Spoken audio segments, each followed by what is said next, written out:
Hello everyone. आइए आज एक टॉपिक पर चर्चा करेंगे। ये टॉपिक थोड़ा सा लंबा होगा, लेकिन थोड़ा इंतज़ार जरूर करिएगा। बहुत अच्छा टॉपिक है, बहुत सारा चीज़ आपको बताएंगे इस टॉपिक में। क्वेश्चन क्या है उस पर देख लीजिए।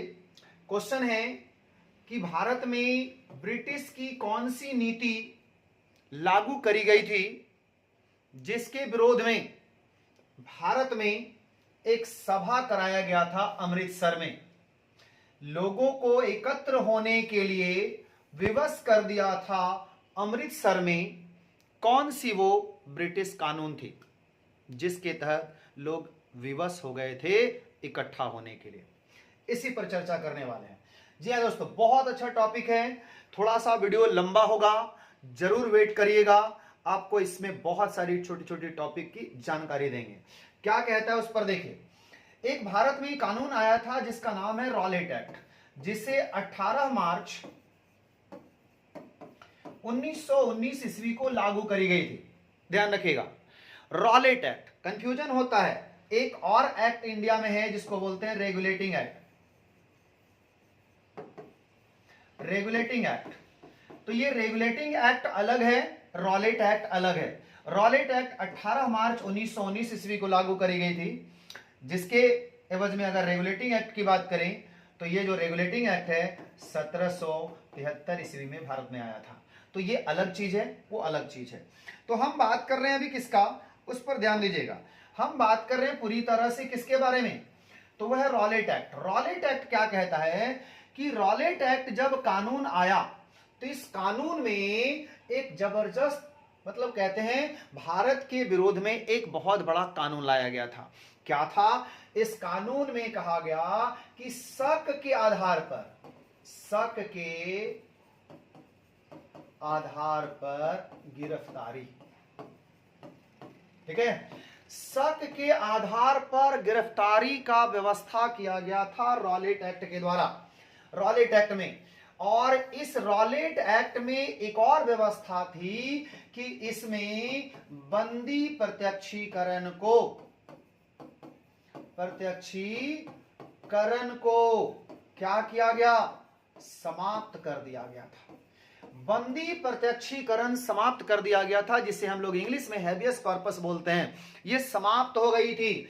और इसी के तहत बंदी प्रत्यक्षीकरण में क्या बताया गया कि आप बिना वकील,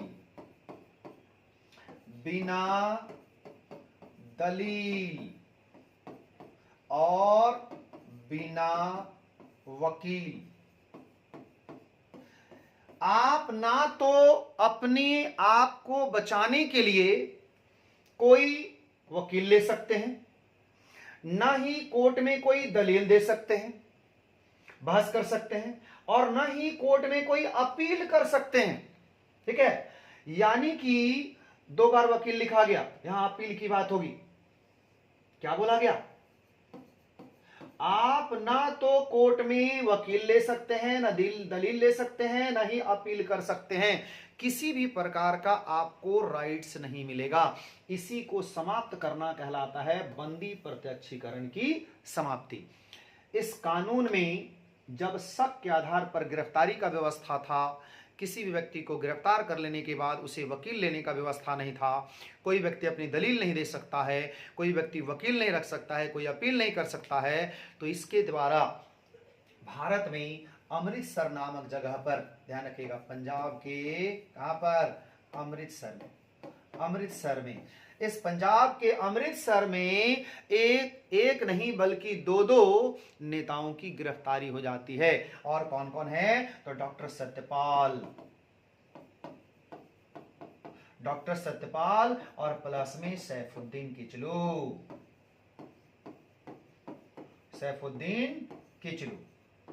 ठीक है, और ये दोनों व्यक्ति की जब गिरफ्तारी हो गई पंजाब के अमृतसर से, तो इन्हीं दोनों को छुड़ाने के लिए एक सभा करा जा रहा था। कहां पर?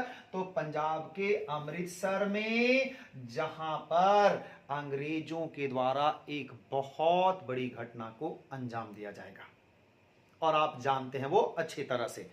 आप कमेंट में जरूर बताइएगा वो कौन सी घटना थी, ठीक है ना। तो क्या बोला गया कि इस घटना, ये जो सभा हो रही थी कहां पर, अमृतसर में सभा कराई जा रही थी। और आपको थोड़ा सा बैक से बताते हैं, जब ये कानून भारत में लागू हुआ 18 मार्च 1919 ईस्वी को, तो इस कानून का भारत में पुरजोर विरोध हुआ। गांधी जी 6 अप्रैल को, गांधी जी 6 अप्रैल को इस रॉलेट एक्ट का विरोध करने के लिए देशव्यापी आंदोलन शुरू कर दिए। यानी कि पूरे देश में एक आंदोलन छिड़ गई, गांधी जी के द्वारा छिड़ दी गई, जिसमें कहा गया कि इस काले कानून का विरोध किया जाए। अतः इस रॉलेट एक्ट को एक और नाम दिया गया, क्या, तो काला कानून।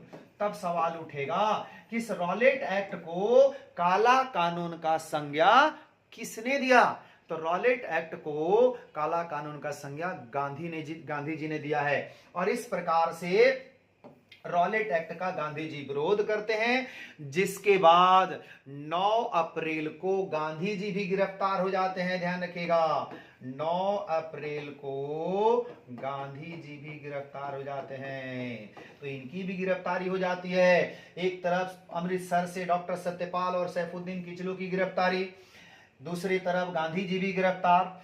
लेकिन आंदोलन, देशव्यापी जो आंदोलन को आह्वान किए थे गांधी जी, वो आंदोलन चल ही रहा था।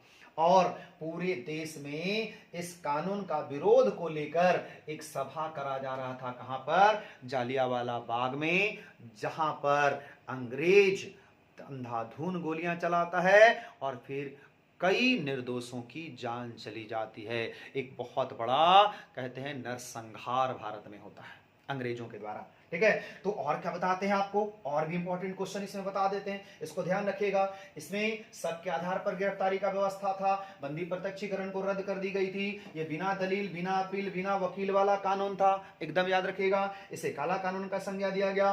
किसको गिरफ्तारी हुई थी, डॉक्टर सत्यपाल और सैफुद्दीन किचलू और गांधी जी, तीनों को गिरफ्तार कर लिया गया था इस कानून के विरोध में, ठीक है ना। कब लागू हुआ था, तो 18 मार्च 1919 ईस्वी को लागू हुई थी। बहुत इंपॉर्टेंट डेट है। और आपको थोड़ा सा आगे लेकर के जाते हैं, और भी इसमें इंपॉर्टेंट क्वेश्चन है, क्या क्या है उस पर चर्चा करते हैं। देखिए, बहुत इंपॉर्टेंट क्वेश्चन है, इसमें क्वेश्चन बहुत सारा है और आपको बताते हैं क्या क्या दिख रहा है, उसको देखिए। इसमें दिख रहा है कि जब ये घटना घटेगी, जिसका नाम है जलियांवाला बाग हत्याकांड,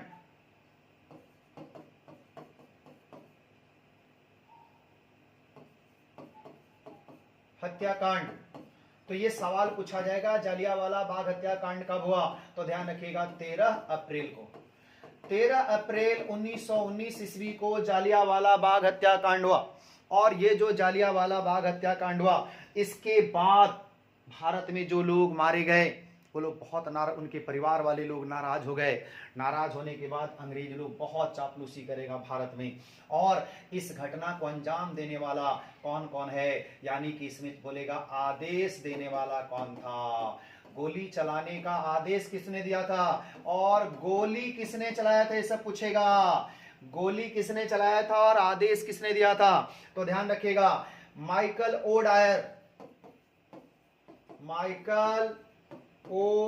डायर, ये व्यक्ति ने आदेश दिया था। और जनरल आर डायर, ठीक है, जनरल आर डायर नामक व्यक्ति ने गोली चलाया था, जालियांवाला बाग हत्याकांड को अंजाम दिया था। चारों तरफ से घेर करके इस घटना को अंजाम देने वाला यही है। और इसमें एक देशद्रोही का नाम आएगा, है ना, कौन सा नाम, देशद्रोही। और देशद्रोही का जो नाम आएगा उसका नाम है हंसराज। यही वो हंसराज नामक व्यक्ति है जो इसी अमृतसर में जो सभा करी जा रही थी, उस सभा का इंफॉर्मेशन अंग्रेजों को दे देता है। तो ये 3-4 नाम यहां याद रखिएगा। इसके बाद आपको और थोड़ा सा बताते हैं, हम आपको शुरू में भी बताएं कि वीडियो थोड़ा लंबा होगा, लेकिन सारा इंफॉर्मेशन दे देंगे इस टॉपिक से रिलेटेड। क्या मिलेगा, तो ये जो घटना घटा, इसके बाद भारत में जो इनके परिवार वाले लोग थे, सदस्य थे, वो जब भारत के लोग नाराज होने लगे अंग्रेजों से, तो नाराजगी के बाद अंग्रेजों ने भारतीयों को थोड़ा सा सहानुभूति दिया। और सहानुभूति क्या मतलब, भारतीयों से काम लेने के लिए एक ऐसा कार्य किया जो एकदम आश्चर्यजनक था। क्या काम किया इन लोगों ने? इन लोगों ने किया है कि भाई साहब चलिए हम आप लोगों के लिए जो भी दोषी होगा हम उसे सजा देंगे। तो दोषी के लिए क्या किया गया? एक जांच समिति बनाई गई, जांच समिति बना दी गई। और जांच समिति 2 बनाई गई, एक का नाम हंटर समिति, हंटर समिति, और एक का नाम कांग्रेस जांच कमेटी, कांग्रेस जांच समिति। ध्यान रखिएगा, बहुत इंपॉर्टेंट है। कांग्रेस जांच समिति और एक हंटर समिति, ये दोनों समिति मिल करके जांच पड़ताल करेगी कि आखिर ये जालियांवाला बाग हत्याकांड का दोषी कौन है। जबकि हंटर समिति ने किसी को दोषी नहीं ठहराया। और तो और जो जनरल ओ डायर था, ओ डायर जो व्यक्ति था, इस व्यक्ति को इनाम भी दिया। ध्यान दीजिए, इसे दोषी भी नहीं माना, इसे ब्रिटेन में सॉर्ड ऑफ ऑनर से सम्मानित किया गया, तलवार का सम्मान से सम्मानित किया गया।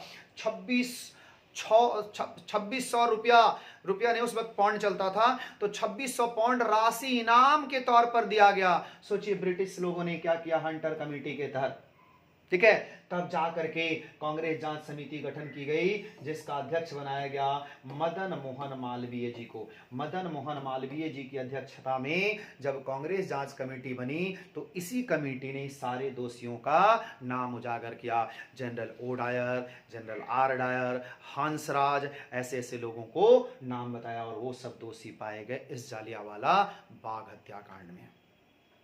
आ रही बात समझ में? तो ये बहुत ही बेहतरीन टॉपिक हम आपके लिए लेकर के आए, बहुत ही जबरदस्त जानकारी वाला। इस टॉपिक से हमेशा क्वेश्चन मिलेगा आपको। अगर वीडियो पसंद आया तो लाइक शेयर जरूर कर दीजिएगा। फिर मिलेंगे नेक्स्ट वीडियो में, तब तक के लिए थैंक यू।